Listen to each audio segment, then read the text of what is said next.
to. Right, right. Like I'll give you an example. Like these camps I mentioned the other day about Captain Zazoriak, right? He was saying something along the lines when you asked about the moon missions, and he didn't answer the direct question. I noticed that. But what he said instead is like, I don't get these flat Earth guys. It's like, how could the planets in the sky be spheroids, but yet somehow the Earth is in the spheroid? It's like, wait a second, what the hell? How the hell do you know that the planets, so-called planets, are spheroids to begin with? Because all the pictures we have of them are CGI on the internet. So he would need to prove how he knows that to begin with. You know what I'm Yo, I, saying? So it's just hypocrisy. I have a Big Shoot channel, and right, and shout out to Sacramento Truth, because I got the video from his channel, but it was a piece of a clip. It was a minute long clip, but it was basically one of these former astronauts saying, "We're not in a ball, we're in an enclosed system," right? So with that being said, it coming from the horse's mouth, we don't really need the horse's mouth to even say it, because according to the Bible, like if you believe in the Bible, Captain Cesario, if you're watching, where in the Bible does the Lord speak about planets at all? Like, there's no such thing as planets, bro. The Lord never said, you know what? Yeah, I created something called Planet Mars, and we can start life over there too if Earth gets too bad. No, like that's not how it works. The reason, first of all, and I like what, shout out to the young brothers in Sakari. Those brothers is on fire. They're on fire more than 90% of teachers in Israel. Whatever, that's not the point. Shout out Sakari, New Jersey, New York. So he was in a debate with this Catholic woman, and she was like, "How do you know the Earth is not a ball? How do you know the Earth is not a ball? Who taught you that? That's not in the Bible. I've been going to church for 27 years, and you're gonna tell me the Earth is not a ball?" So now, now look, her husband was with her. He was a Jake. You feel what I'm saying? He was like, hold on, I want to hear what you got to say. So he was basically, so the brother Ainar, that's his name. The brother Ainar was saying, hold on, let me break it down to you. First of all, how was the Lord able to flood the world in the bowl? That doesn't make sense. The how would the Lord be able to flood the earth if it be in a flying vacuum in space? That doesn't make sense.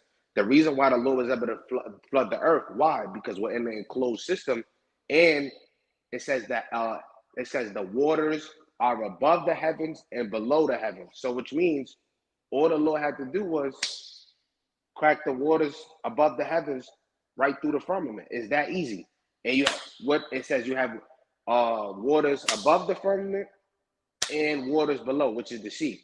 So that's how the Lord was able to flood the earth. You're not going to be able to flood the earth with a damn flying vacuum. So, and she was like, and then they proved to her, through the scriptures, when you go to Genesis and you look up that word firmament, she was like, well, I never heard that before. This and that, third. I never heard that before. I thought it was, at first, I thought it was like kind of crazy. I'm like, what? I thought it was crazy, but then I did my due diligence, and I was like, oh shit, this is really true. And ever since, I ain't Right, been teach. Mhm. right, right. And me speaking for myself, right? Because I've been into that subject matter. I knew was talking about that before I even knew about Great Millstone because the flat Earth subject was a popular topic back in late 2015, early 2016 was when it was taking YouTube by storm.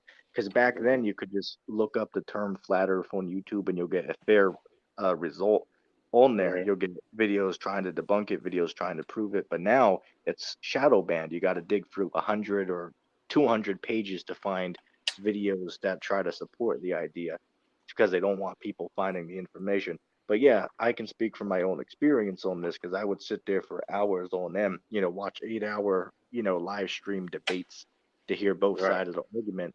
And yeah, at first, you'll say that, yeah, it does seem strange on how could they deceive the entire world? Like that doesn't make sense. But then once you listen to it for a while, you come to the conclusion off of all the information brought up. It's like, yeah, you can't deny that how is it that people will tell me that I can see the curvature of the earth going to the seashore and watching boats disappear over the horizon, or I can see the curvature from an airplane window, but yet here it is. that Neil deGrasse Tyson, right, the world famous astrophysicist, says that you can't see any type of curvature from not even 127,000 feet. So the ballers, they need to get their act together and agree to a number as to where can a person actually see the curvature of the earth with their own eyes, because it can't be all four or three examples. It can't be all of them at once. They have to come to an agreement and say that this is the altitude that you can see the curve of the earth. But so far, they cannot give that. Right, right. And another thing, if you ever watch NASA videos, what's always been so interesting for me is all of their videos. If you look at their videos, the Earth is never moving in the videos. It's literally the camera going 360, 360, 360, but it's never the Earth moving itself. And then another problem with their videos that now I find intriguing to me, why is it that, you know, um, from certain point of views, like when you watch certain of these videos, it's like um damn, the different clouds is changing on certain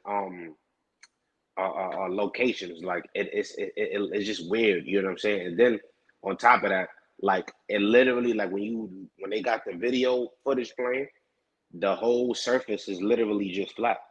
You know what I'm saying? So it's just funny how, they try to give you the hint, but they don't want to give you the tea because, that's their doctrine. You know what I'm saying? So just like Christianity, why would you stop teaching a doctrine, that you've been teaching for your whole life? Like, you know what I'm saying?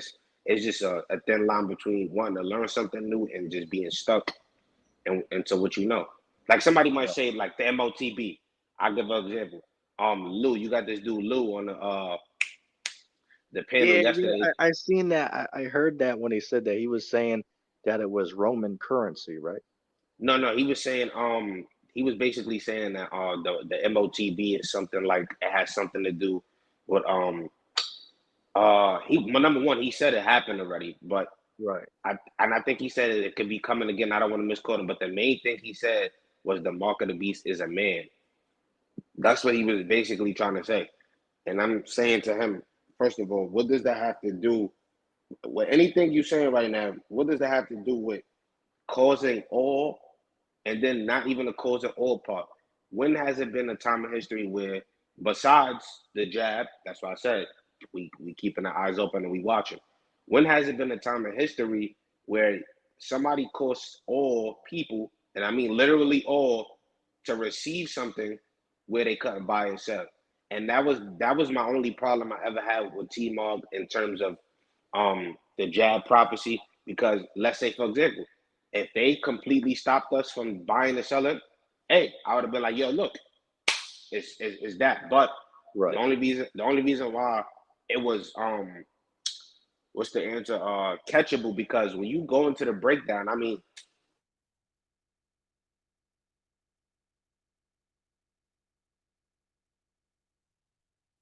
You still there, man? Did you might have hit the mic? You might have to refresh it. Hey, end times. Yeah, go ahead. I got something related to I guess you guys were talking about the flat Earth, right? Right.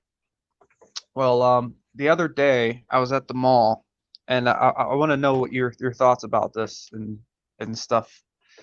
I was at the mall and I happened to see one of those Google like street cars, with the big camera on top. Yep. Well, I saw one of those, and it just hit me. I'm like, wait a minute. Don't they say they have like satellites that can zoom in? I mean, shouldn't they have like satellites that zoom in and take pictures and video? I mean, why would they have to have a car with a camera on top of the roof driving around the whole country to get pictures and images of the street when they clearly have satellites that could supposedly do that, right? I Right. mean, Right. Now here's my stance on it. Because they claim that they have like 50,000 satellites that orbit the Earth, right? Now, hmm I do believe that they have some sort of satellite because there was one that crashed, I believe it was in Brazil, excuse me, a couple of years back. But what they do with them, with these machines, is they're hoisted into the air on a high altitude weather balloon, and then they float up there, and if the balloon pops, they can fall back to the Earth. So I do believe there's some type of satellite technology, but it's not exactly what they tell you on TV or on the internet, because even if you look up a picture of a satellite on Google, all you get is a CGI image, right? So they're definitely lying about that as well, even though, as I said, I do believe they have some sort of technology up there that they use. Whether one wants to call it a satellite or not, that's up to them. But yeah, that is a good point, because also another thing, it's like, how is it then that if we supposedly get internet, from these satellites, where we have to get the connection with them, how is it that there's places on Earth where you cannot pick up a internet connection from a satellite if there's 50,000 of them that are orbiting the Earth at all times? That just doesn't make sense. Yeah, I mean that is a good question. I mean they say a lot of these things, and for us, supposedly how advanced and stuff everything is, it got me thinking, why would you need a car with I don't know, it looks like a 20-foot camera on top of the roof, and you're driving everywhere, and then when you're out in the middle of nowhere, you get no reception when there's supposedly thousands of satellites around. I mean, a lot of those things just don't add up to me. Right, right. There's definitely too much about the Bowl Earth model that just doesn't add up. Like, say for an example, right? On Hmm. the images of the world that they give us, say for an example, the blue marble, on it, even the guy who is responsible for creating the picture, he even said in an interview that the guy's name is oh damn, it'll come back to me in a second. Oh, Robert Simmons, right? Robert Simmons. He said that, hey, it is photoshopped, but it has to be. And then to even add on to that is, if you take a look at the pictures of the globe, you'll notice that the clouds, certain of them were copied and pasted into multiple different areas of the picture. It's like, wait a second, if this is a real photograph of the Earth, why the hell are there duplicates of these clouds on the picture? That Hold on, makes no EG. sense whatsoever. Go EG, ahead. can I say something? Remember the video? It's Photoshop because it has to be. It's Photoshop because Right, it has right. to be. And one thing I don't get too is when you go on Google Earth or yeah, well, Earth or Google Maps, same thing really. When you go onto the Earth thing, it's a CGI, like it's pretty much CGI most of it until you actually really zoom into it. Then it's real pictures. But the rest of it's CGI, and then you have to go like basically zoom so close into it that then it becomes real images that the streetcar took, pictures of the streetcar has. I Right. mean, I don't know, man, call me crazy or something, but that don't really add up. Right, Nah, I right. I mean, agree with you on that. you wouldn't be crazy. You would just be a person with a brain.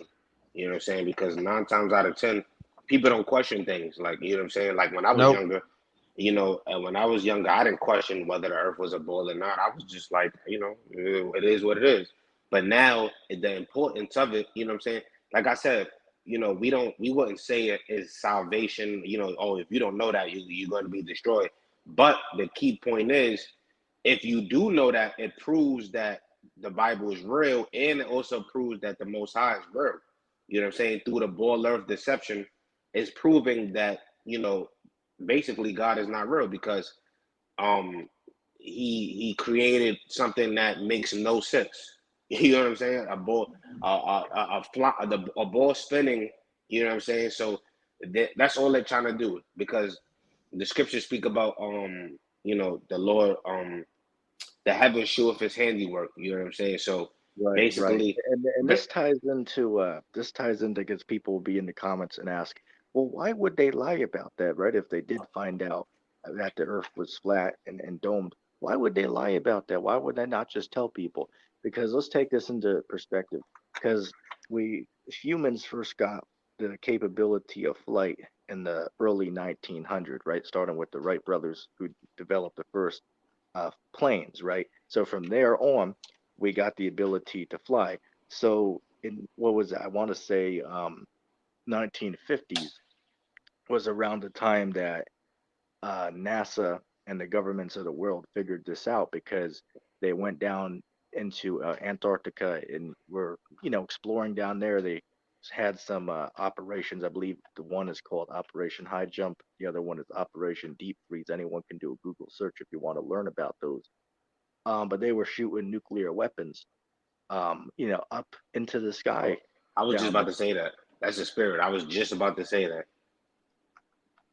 Yeah, yeah. Now it shows you that they know something about the world that they're not telling us, because if you do the research, like this brings up, what's that, brother? What's that dude? GMS Fear the Most High 7, right? He was like, oh, well, why don't you go take a picture of the edge of the world in Antarctica? And then we tried to explain it's not that simple. Hell, if we could do that, we would, because again, they've been saying about this flat Earth stuff for years now on this YouTube. So the flat Earth community, as they call them, they would get together and go down and do explorations in our Antarctica in a heartbeat. Hell, there's a few millionaires in this movement who would fund that trip. But the problem is that there's an Antarctic treaty in place that means none of us are able to so-called legally, Right. go down there and freely explore Antarctica. That's off limits. So that's a straw man argument that they say, oh, well, go down there and do exploration of it yourself and show me pictures. Well, we can't do that because it's off limits to us. They just haven't done the research on Right. So, And a lot. You can go. You can go. oh, and another thing too is you can't have a civil conversation with this about people. I mean, a lot of people are not emotionally mature enough, or they don't think too much outside the box to have this conversation. And a lot of people will say to you, well, it's not important topic, or you don't have any proof. And it's like, well, I mean, to be honest, the globe, the people that believe in NASA and stuff, they don't really have proof either. So there's really no proof on their side either. All they have is CGI pictures and what NASA tells them. And why wouldn't the government lie to you? They lie to you about just about everything else. Why would they tell you the truth about something like that? I mean, Right. So, what and would it be? the first thing about NASA that I found interesting is when you look up the word NASA in the Hebrew, it literally means deception. Like, and you go to the Hebrew, NASA literally means deception. So I found that kind of interesting because why would the Lord that speaks Hebrew, why would he make the word NASA mean deception? Like what's behind that? So I thought that was real interesting when I went to the Hebrew Yo, word for NASA. did you ever see that clip where it was the guy who worked for NASA, and he was saying, oh, we will go to the moon, in a nanosecond, but the problem is we destroyed that technology and it's a Right, painful but process and yeah, I stuff. saw that. I Now, saw that. now the question would be, it's like, wait a second. So how hard would it really be in the year 2022 to rebuild a technology that we used back in the 60s? Is that really Exactly. that would be? It's like, wait a second. So how hard would it really be in the year 2022 to rebuild a technology that we used back in the 60s? Is that Exactly. really that difficult to do? And then second of all, why the hell would you destroy the technology in the first place? That don't make no hmm damn sense. He said I'm we can't. He said we have the technology, but we can't get it back. Right. What the hell happened, Esau? Right, So exactly.